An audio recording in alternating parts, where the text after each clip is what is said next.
Mestre, tendo trabalhado toda a noite, não apanhamos nada. Porém, sobre a tua palavra lançarei a rede. Estimados católicos, independentemente do que se diga sobre a perda de tempo das pessoas hoje em dia, a maior desordem e o mais comum no mundo não é permanecer ocioso e sem trabalho. Pelo contrário, as pessoas se sobrecarregam com inúmeros cuidados, tomam muitos empreendimentos e fazem grandes esforços para obter sucesso. O mais lamentável é que todo esse esforço é em vão, pois muitas iniciativas e projetos não resultam em nada sólido. Falo do mundo material, mas isso também vale muito, é muito verdade, sobre os nossos empreendimentos na vida espiritual. Se toma para si muitas devoções, se faz muitos propósitos, mas eles não duram, ou então não nos levam a nada. Após tanto trabalho, esses homens acabam se queixando, como os apóstolos, dizendo: trabalhamos a noite toda e não pegamos nada. Por que isso acontece, caros católicos? Porque muitos, assim como os discípulos de Jesus Cristo, trabalham na ausência dele e nas trevas. Per totam noctem laborantis. Explicando melhor, essas pessoas agem no mundo, mas segundo o mundo, visando o mundo e para o mundo. Isso é o que eu chamo de trabalhar na escuridão e na noite, pois Deus não está presente. E como Deus só valoriza o que se relaciona a Ele, esses esforços não têm valor aos seus olhos e não trazem recompensa. Nihil cepimus. São Tiago, em sua epístola, que claro não é a epístola da missa de hoje, mas na sua epístola faz como que um desafio para um cristão mole, para um cristão molenga, quando raciocinando com ele falava nesses termos. E eu cito: de que lhe servirá, meu irmão, dizer que tem fé se não tem obras? Sua fé sozinha poderá salvá-lo? Você se gloria dessa fé e eu, no espírito de uma humilde confiança, me apego à prática das obras.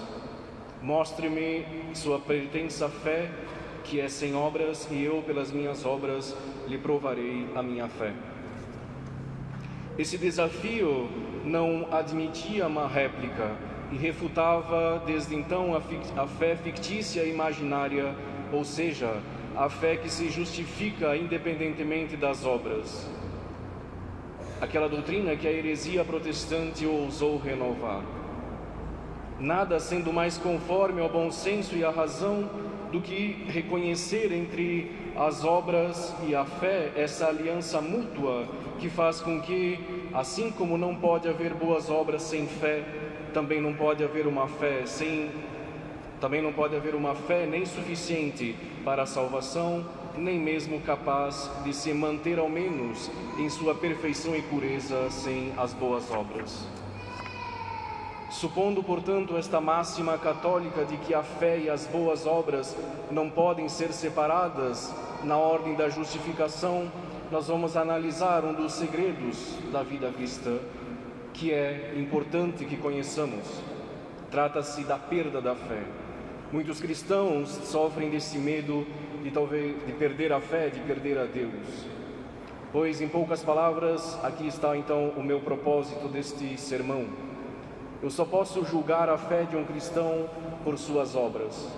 Portanto, quem abandona as obras me dá todo motivo para temer que ele finalmente perca o dom da fé.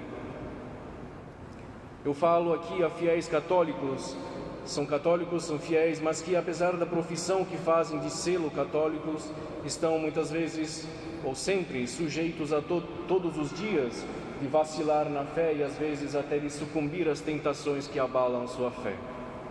Pareceu-me, portanto, extremamente necessário ensinar-lhes nesse sermão de que maneira se perde a fé para lhes dar uma justa apreensão. Ela se perde pelo relaxamento na prática das boas obras. Santo Agostinho diz que perder a fé é o efeito deplorável da nossa inconstância. E perder realmente a fé é a consumação infeliz da impiedade e da malícia do nosso coração. Perde-se essa santa e divina fé no comércio indevido com o mundo profano. São Tomás de Aquino, ele observou muito bem que a corrupção que ocorre em nós só pode vir absolutamente de dois princípios, que são ou de Deus ou de nós mesmos. De nós mesmos, que não conservamos com cuidado esse precioso tesouro da fé. De Deus, que por uma justiça rigorosa retira de nós as graças e as luzes da fé. Ora, eu afirmo que ambos só acontecem porque nós vivemos em uma negligência culposa e porque não produzimos os frutos da nossa fé, que são as boas obras. Eis, caros católicos, todo o mistério que Jesus Cristo queria fazer entender aos judeus quando lhes dizia: por isso eu vos declaro que o reino de Deus vos será tirado e será dado a um povo que produzirá os seus frutos por uma fiel observância. Começamos então, caros católicos, por nós mesmos. E já que se trata de reconhecer a fonte de um mal do qual é indubitável que somos os primeiros autores, assim como somos os sujeitos, perguntemo-nos a nós mesmos de onde pode proceder essa alteração tão perniciosa e tão contagiosa que ocorre com a nossa fé e que nós vemos se espalhar dia após dia nas mentes dos homens. São Tiago diz que a fé deve ser em nós algo vivo e animado. Não é um hábito morto e não pode ser sem que sejamos culpados de tê-la extinguido, negando-lhe a vida que ela recebeu de Deus. Ora, em que consiste essa vida de fé, ou melhor, qual é a alma que sustenta e faz subsistir o corpo da fé? Responde o mesmo apóstolo São Tiago: são as boas obras que nós praticamos. Eis como a fé se sustenta, eis o que lhe dá movimento e crescimento, eis o que a tornaria imortal se fôssemos constantes e sempre fervorosos na prática dos nossos deveres. Assim como acontece que um corpo, assim que ele cessa de exercer as funções da vida, ele começa então a se destruir, a se corromper, a apodrecer. Também a fé, pela interrupção das boas obras, enfraquece-se pouco a pouco, torna-se lânguida, moribunda, e se me atrevo a usar esses termos, ela expira finalmente e morre. Conclusão terrível, acrescenta Santo Agostinho, pois importa pouco ter uma fé morta ou não ter nenhuma fé. E o maior de todos os crimes é ter uma fé da qual ela se torna diante de Deus, de qual nós nos tornamos diante de Deus assassinos e homicidas desta fé. No entanto, caros católicos, nada é mais verdadeiro, e essa teologia do apóstolo se confirma sensivelmente pela experiência que nós podemos ter de nós mesmos. Pois o que há de mais morto do que a fé de um homem que não faz nada por Deus e nem para a sua própria salvação? E o que se deve julgar de uma fé como essa, senão que ela já está destruída no coração daquele que a professa, ou pelo menos que em breve estará destruída? Eu admito, e aqui é que eu peço então a aplicação de vossa atenção, eu admito que a fé, que é uma virtude sobrenatural, não se destrói em nós como as virtudes morais, como a prudência, temperança, justiça e fortaleza. Quero dizer, por uma simples omissão dos atos que lhes são próprios. Admito mesmo que, sendo a fé uma virtude sobrenatural, ela pode subsistir com o pecado e com o pecado mortal, de qualquer natureza e gravidade que seja, com exceção apenas da infidelidade. Pois, segundo a doutrina do Concílio de Trento, somente o pecado de infidelidade nos faz perder diretamente o hábito da fé. Mas eu afirmo que, ao cessar de fazer boas obras, chega-se insensivelmente e quase sem perceber a essa infidelidade. não a uma infidelidade aberta e declarada, que a decência dos costumes não permitiria, mas a uma infidelidade secreta, que hoje é o grande problema, o grande pecado do mundo. E como isso acontece? Aqui está, caros católicos, compreendamos bem o progresso e vocês irão concordar que eu não exagero em nada. É que mesmo em matéria de infidelidade, não nos pervertemos de repente. Há certos passos e certos graus pelos quais o demônio nos conduz e que nos levam a esse infeliz termo. Eu me explico. Não perdemos primeiro a virtude da fé, o caráter que nós carregamos a imprimiu muito profundamente em nós para que nós possamos apagá-la tão cedo. O caráter que eu falo, o caráter do batismo.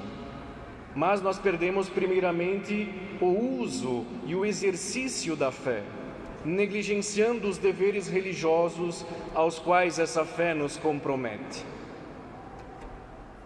Ou então nós começamos a cumprir os deveres religiosos somente no domingo, mas nos dias de semana parece que nós deixamos a nossa fé atrás da porta.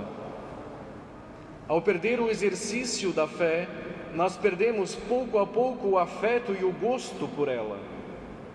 Pois como se pode gostar do que não se pratica e como se pode se afeiçoar a uma fé que sempre se representa como algo desagradável e importunante?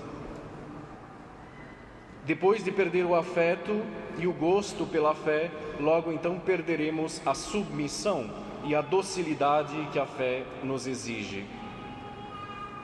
São Bernardo afirma que é difícil nos submetermos sinceramente ao que não agrada ao nosso coração e que tendemos a contradizer o que nos fere.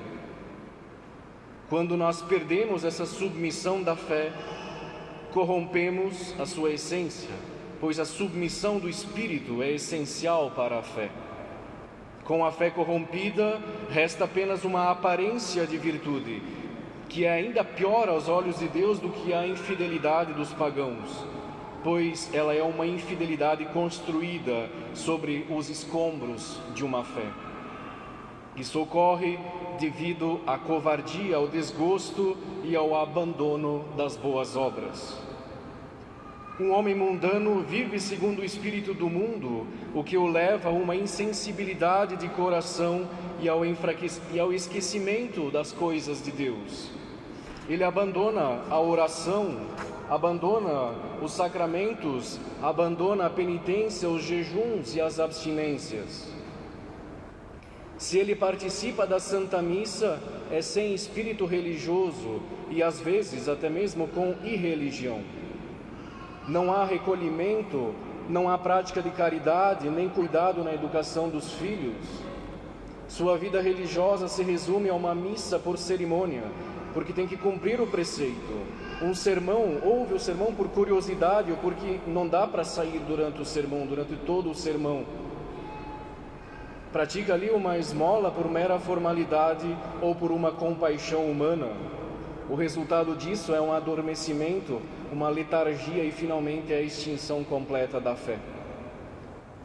Uma vez que abandonamos esse zelo pelas obras que Deus nos ordena, desde então o nosso espírito, que não encontra mais nada de vantajoso nem favorável na fé, e que pela corrupção dos desejos do coração acredita mais nas coisas como gostaria que elas fossem, do que na maneira como elas são, desfaz-se pouco a pouco dessa fé que lhe é incômoda, porque não pode de outra forma se livrar das reprovações que essa fé lhe faz. Embora o hábito da fé divina possa permanecer em nós sem agir, assim que ela cessa de agir, muitos inimigos internos, como paixões, orgulho, amor a uma falsa liberdade, o mundo e a carne começam a combatê-la. Se a fé não resistir e não estiver em defesa, ela sucumbirá, certamente. A fé se defende e repele esses inimigos através das obras de salvação, das obras boas. Ela triunfa sobre os demônios pela oração e pelo jejum, conforme ensinou nosso Senhor. Um homem do mundo se queixa de ter pouca fé, apesar de desejar mais. Eu queria ter mais fé. Esse raciocínio é usado para justificar seu comportamento libertino. Como ele pode ter muita fé se não faz nada para mantê-la e faz tudo para destruí-la? Ele mantém a fé cativa na injustiça, expõe ela às desordens de uma vida impura e nunca pensa em curar suas feridas com os remédios que Deus lhe deu. Seria um milagre se sua fé resistisse a tantas feridas e permanecesse sã e pura em meio a uma vida tão desregrada. Alguns ainda podem argumentar dizendo que a fé é um dom de Deus e, portanto, ela não está no nosso controle, não está sob o nosso controle. No entanto, se isso fosse verdade, por que então Jesus Cristo repreendeu seus discípulos por serem lentos em acreditar? Por que ele se ofendeu com a incredulidade? Ele também repreendeu São Pedro por esse ter pouca fé. Se a fé não estivesse em nosso poder, essas repreensões seriam infundadas. Portanto, depende de nós ter fé e perseverar nela, embora nós precisemos da graça para subjugar a nossa razão à obediência da fé. Com a graça prometida por Deus, nós podemos praticar essa obediência e ser fiéis. Duvidar desta máxima é injuriar a própria graça, sob o pretexto de estabelecer a sua necessidade. Se aceitarmos que mesmo em estado de graça não depende de nós acreditar ou não, toda impiedade então seria autorizada, toda liberdade de crença seria protegida, pois aquele que recebeu uma falsa fé, por exemplo, nos protestantes, ele não tem culpa, pois a recebeu de Deus. Então o ateísmo se tornaria perdoável e desculpável. E este é, caros católicos, o raciocínio dos libertinos e dos ímpios que se endurecem em sua infidelidade. Portanto, afirmamos que, embora a graça da fé dependa de Deus, a fé também depende de nós. Mesmo sem a perfeição desta virtude, nós podemos pedir a Deus, nos dispor a ela e remover os obstáculos que nos afastam dela. Se a fé enfraquece, cabe a nós fortalecê-la com boas obras. Não fazer isso e alegar que a fé não está em nosso poder é um raciocínio falho diante de Deus. Nós perdemos a fé porque Deus retira de nós as graças e as luzes da fé. Este é o segundo ponto. E Deus retira de nós as graças da fé porque nós não fazemos obras dignas de nossa fé. Eis o segundo princípio da infidelidade secreta que reina em nós. Deus nos tira essas graças especiais e abundantes da fé que nos faziam cristãos. Nada é mais formal nem mais expressamente marcado na Sagrada Escritura que Deus retira os seus dons. Mas, por que Deus tira estes dons de nós? Ele poderia nos tirar soberanamente e sem outra razão que porque lhe agrada e ele quer, pois ele é mestre dos seus bens, ele pode então tirar quando ele quiser. Mas longe de proceder desta maneira tão absoluta, ele nos declara em muitos lugares que a maior violência que nós podemos lhe fazer é obrigá-lo a chegar a essa extremidade, que seus dons, não estando mais sujeitos a nenhum arrependimento, ele nunca nos retirará o dom da fé. Ou seja, essas graças particulares a quais nossa fé está ligada, a não ser porque nós nos tornamos indignos delas, como punição pelo abuso que nós fazemos delas, para não mais sofrer a sua profanação e, acima de tudo, no justo ressentimento que ele terá ao ver essas graças tão fecundas e tão ativas por si mesmas tornarem-se estéreis e ociosas em nós. Deus então retira as suas graças e os seus dons para que nós não sejamos mais culpados da falta de frutos. Pois é isso que o Espírito Santo parece ter empreendido nos fazer entender pelos apóstolos e pelos profetas. Essa foi a ordem que São João, no Apocalipse, ele teve de transmitir ao anjo de Éfeso, quando lhe disse da parte de Deus: tenho algo contra você, porque sua caridade esfriou. Lembre-se, portanto, do estado de onde você caiu e retorne ao exercício das santas obras que praticava antes, para a edificação de toda a igreja. Caso contrário, virei no momento da minha ira e tirarei de seu lugar esse candelabro misterioso que o ilumina inutilmente. Como nós vemos no 2º capítulo do Apocalipse.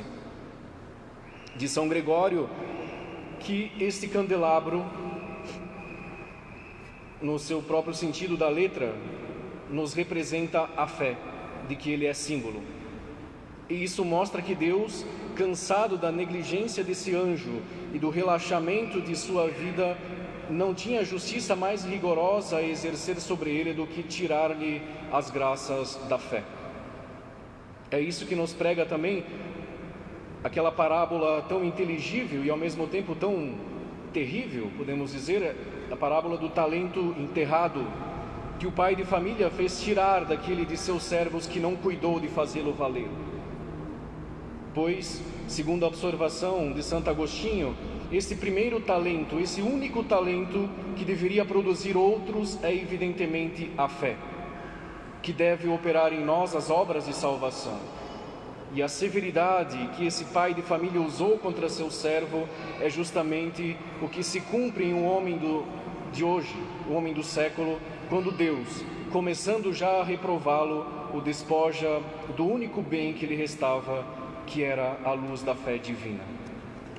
Caros católicos, se há uma razão para justificar a conduta de Deus e silenciar os homens do mundo, é o desprezo pelas boas obras. São João Crisóstomo afirma que a fé existe para agir e sua virtude, a sua força é incitar o zelo pelo bem.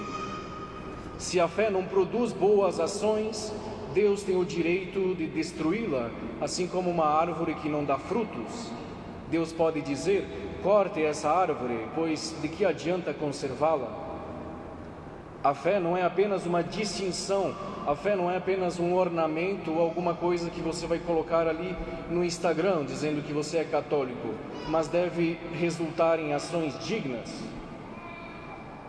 Se Deus não encontra boas obras, Ele pode extirpar a fé ou transplantá-la para outro solo. Ele ordena aos anjos que nos abandonem e derruba o edifício espiritual até o fundamento, que é a fé. Se a fé não sustenta virtudes cristãs, Deus pode decidir eliminá-la completamente. E é assim, meus caros católicos, que nós vemos entre nós pessoas de grande inteligência e de conhecimento mundano caírem em cegueiras terríveis, não reconhecendo mais Deus, fé ou religião. Muitas vezes nós mesmos, com toda a nossa autossuficiência e vantagens, nós temos menos fé do que almas simples que se dedicam humildemente às obras cristãs. Nos enganamos pensando que essa diferença é uma marca de nossa inteligência e da simplicidade delas, sem perceber que Deus, em recompensa por seu fervor, se comunica com elas, enquanto que, para punir a nossa covardia, Ele se retira de nós. Assim, então, nós perdemos a graça da fé, que passa para as nações estrangeiras, que enriquecem com a nossa perda, como diz São Paulo. Essas nações entram no reino de Jesus Cristo, enquanto nós, que éramos os herdeiros, somos então expulsos. Essa substituição foi predita por nosso Senhor e se cumpriu em todos os séculos do cristianismo, sendo especialmente evidente em nossos dias. Vimos a propagação do Evangelho criar grandes comunidades de fiéis no Oriente e no Ocidente, e depois nos países que se vangloriavam de serem tão católicos, acabam então entrando cada vez mais num ateísmo. No Evangelho de São Mateus diz: muitos virão do Oriente e do Ocidente, mas os filhos do reino serão lançados nas trevas exteriores. Caros católicos, abramos os olhos para essa verdade e, seguindo o preceito de nosso Divino Mestre, trabalhemos, esforcemo-nos para fazer obras conformes à nossa fé. Não esperemos que a medida de nossos pecados esteja cheia e que o sol da justiça se eclipse completamente para nós. Já que a nossa fé ainda não está extinta, usemo-la não apenas para engajar Deus a conservá-la, mas para merecer mesmo que Ele a aumente. Desiludamo-nos, sobretudo, de um erro grosseiro que nos seduz de acreditar que, renunciando às boas obras, ainda temos uma intenção reta de buscar a Deus, um desejo sincero de conhecê-lo. Pois não é por uma vida frouxa e toda mundana que se busca a Deus. Não é assim que se alcança esse conhecimento bem-aventurado que faz a santidade dos justos. São João Crisóstomo diz que no nascimento da Igreja, a lei dos cristãos se sustentava pelos milagres. Algum tempo depois, ela se fortaleceu pelas perseguições, mas desde que as perseguições cessaram e que não agrada mais a Deus operar esses frequentes milagres, é pela constância nas boas obras que nós devemos mantê-la. Louvado seja nosso Senhor Jesus Cristo.